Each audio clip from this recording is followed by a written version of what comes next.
Some countries never seem to escape poverty, not for a few years, not for a decade, sometimes not even for generations.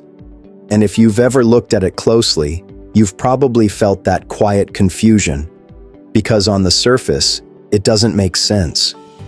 There are countries with oil, with gold, with some of the most valuable resources on the planet, and yet, the people living there are still struggling to build a stable life, still dealing with systems that feel unreliable, still trying to move forward in environments that keep pulling them back. And at some point, you stop thinking it's just bad luck. You stop thinking it's just timing. Because when the same outcome keeps showing up in different places, with different governments, different cultures, different histories, it forces you to ask a different question. Not, why is this country poor, but what is built into the system that keeps producing this result? Take Nigeria, for example, one of the largest oil producers in the world. Billions of dollars have moved through that economy over time.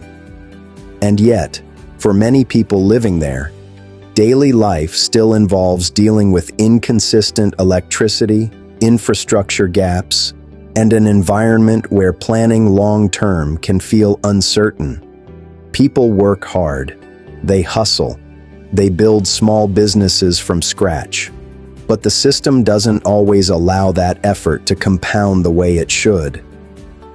Then look at Angola, another oil-rich country, another place where massive resource wealth exists. And yet, large parts of the population still deal with inequality and limited access to opportunity. It's not because people aren't trying, it's because the structure around them isn't designed to spread that wealth efficiently across the system. Or Venezuela, a country that once had one of the strongest economies in its region, backed by enormous oil reserves. And when the system started breaking down, the impact wasn't small. It was extreme. Hyperinflation destroyed purchasing power. Savings became almost meaningless. And for many people, stability disappeared faster than they could react to it. Now shift to Zimbabwe, where inflation reached levels so high that money itself stopped functioning the way it's supposed to. Prices changed so quickly that people couldn't rely on their own currency. And when money stops being stable, everything else becomes harder. Planning becomes harder. Saving becomes harder. Building anything long-term becomes almost impossible. And then there's Haiti, a country that has faced decades of economic instability, weak institutional structures, and limited infrastructure development. Despite its potential, the system hasn't been able to create consistent, scalable growth for the people living there. Or Afghanistan, where years of instability and fragile institutions have made it incredibly difficult to build a reliable economic foundation. Even when opportunities appear, they often don't last long enough to grow into something sustainable. Now step back and look at the pattern. Different regions, different cultures, different leadership, but similar outcomes. That's not coincidence. That's structure. Because at the core of all of this is something most people overlook. Not just resources, not just policy decisions, but incentives. Every system runs on incentives. What it rewards, what it protects, what it makes easier, and what it makes harder. If a system rewards production and innovation, you get expansion. You get growth. You get new industries forming. But if a system rewards control and access, everything starts to concentrate. And once concentration takes hold, the entire system begins to shift around it. In many of these countries, wealth doesn't move freely across the economy. It moves through narrow channels, often tied to a single resource, or controlled by a limited number of structures. And when wealth moves through a narrow channel, power follows that same path. Now, instead of having multiple independent points of growth across the economy, you get a centralized structure, where a small number of nodes control a large portion of the system. And that changes behavior, because people don't just act based on what's possible, they act based on what works inside the system they're in. If building a business is the fastest way to succeed, people build businesses. If gaining access to power is the fastest way to succeed, people shift toward that. And over time, that behavior becomes normalized. You start seeing fewer industries developing, less diversification, more dependence on a single sector. And once an economy becomes dependent on one major source of income, it becomes fragile. Because now everything is tied to that one variable. If oil prices drop, the economy feels it immediately. If exports slow down, revenue shrinks quickly. If that flow is mismanaged, the impact spreads across the entire system. At first, it doesn't look dramatic. Things still move, people still work, markets still function. But underneath all of that activity, the system is no longer supporting sustainable growth. It's just maintaining motion. And there's a difference between movement and progress.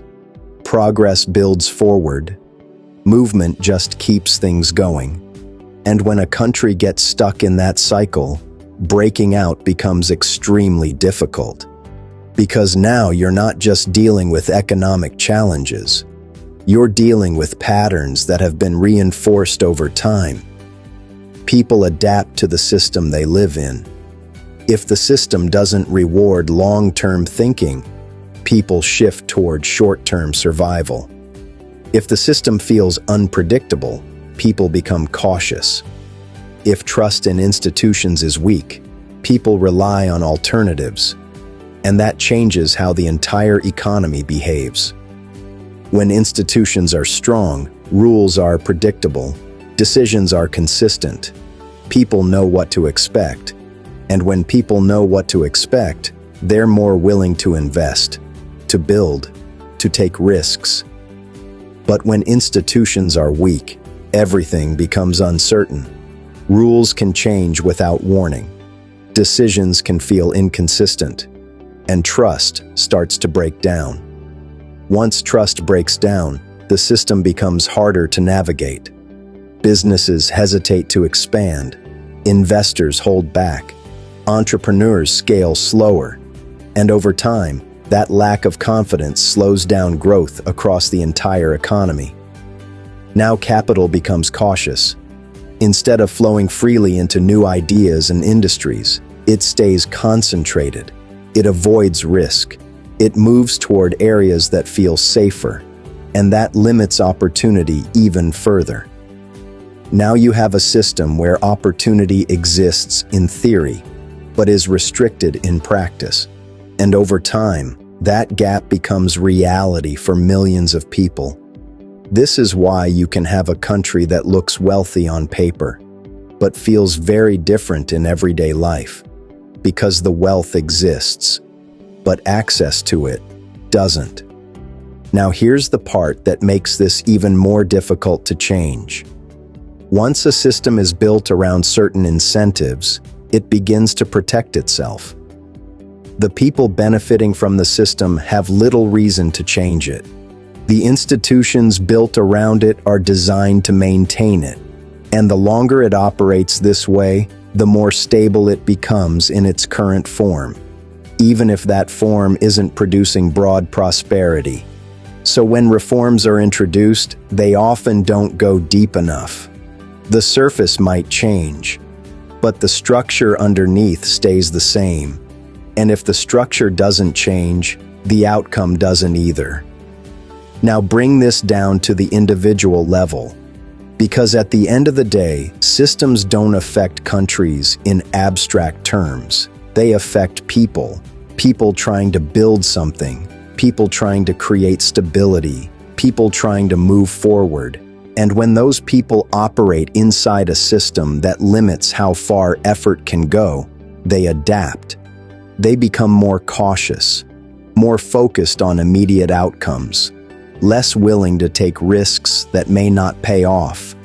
Not because they don't want to grow, but because the system makes growth harder to sustain, and that adaptation makes sense. But it also reinforces the system at the same time. Now you have a feedback loop, where the system shapes behavior, and behavior strengthens the system. And that's how cycles continue. Not because people lack ability, but because the structure around them keeps producing the same result. Now here's where everything shifts. Because once you understand this, you stop looking at poverty as just a lack of money. You start seeing it as a result of how systems are built. And once you see that clearly, you start asking different questions. Not just why something is happening, but how it's being produced. And more importantly, where the leverage points are. Because systems are never completely closed. There are always inefficiencies, always gaps, always places where change can happen. But recognizing those requires understanding the system first. Because if you don't understand it, you end up reacting to outcomes instead of positioning yourself within the structure. And that's the difference between being controlled by a system and learning how to navigate it, because whether it's a country or an individual, the outcome is rarely random. It's shaped by the system around it. And once you understand that, you start seeing the world differently, not just as isolated events, but as systems producing predictable outcomes over time. And that awareness changes how you move.